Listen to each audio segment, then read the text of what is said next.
અમરેલીના વડિયામાં શ્વાનનો આતંક.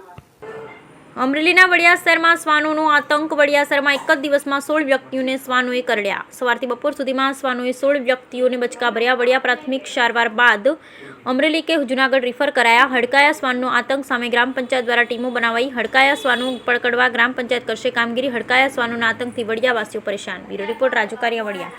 શું તમને કૂતરું કઈ રીતે કરડી ગયું? હું મોટરસાઇકલ લઈને જતો હતો, પીએસઆઈના ઘર પાસે પહોંચ્યો ને ત્યારે જ મને પાછું વળી અને એને બટકું પગમાં ભરી લીધું અને એમાં છોડાયું.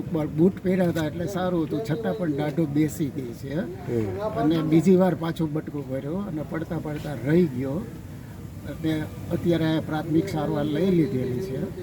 હવે બહાર એનું ઇન્જેક્શન લેવા જવાનું કહે છે. એટલે અત્યારે તમે બહાર જાઓ છો? અત્યારે બહાર જવાનું છે પણ અમરેલી એમ કહે છે કે ઇન્જેક્શન નથી અવેલેબલ નથી ટૂંકમાં. અવેલેબલ. હાજી સર. સરપંચ, વડિયામાં 10 થી 15 જણાને કૂતરું કરડી ગયું છે તો શું કહેશે બાબતે? અત્યારે સિવિલ હોસ્પિટલ હું આવ્યો છું સ્થળ ઉપર. અત્યારે 10 થી 15 જણાના કૂતરાએ બટકા ભર્યા. સાહેબે કેસ લખાવેલા.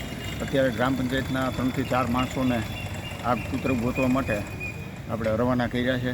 ગામ લોકોને જાણ કરી છે કે ભાઈ કૂતરા તું આવી રીતના છે, ક્યાંય પણ હોય તો અમારો સંપર્ક કરે, બરાબર છે, તો એને પકડ લેવામાં આવશે. સર, આજે વડિયામાં 8-10 લોકોને હડકાયું કૂતરું કર્યું છે તો શું છે એ બાબતે? હા, આજરોજ વડિયા ખાતે 8 થી 10 પેશન્ટ હડકાયા કૂતરાના આવેલ, જેમને મેં પ્રાઇમરી સારવાર ધનુનું ઇન્જેક્શન આપેલ અને ઇન્જેક્શન ARV આપેલ, જે કૂતરા કાઢવાની વેક્સિન પણ આપેલ. પણ વધુ સારવાર અર્થે જેને કૂતરા ઝેરી કરડવાનું ઇન્જેક્શનની જરૂર હોય તેમને મેં આગળ રિફર બધાને કરેલા છે. સર, કેટલા લોકોને કરડ્યા છે? 8 કેસ અત્યારે આવેલા છે.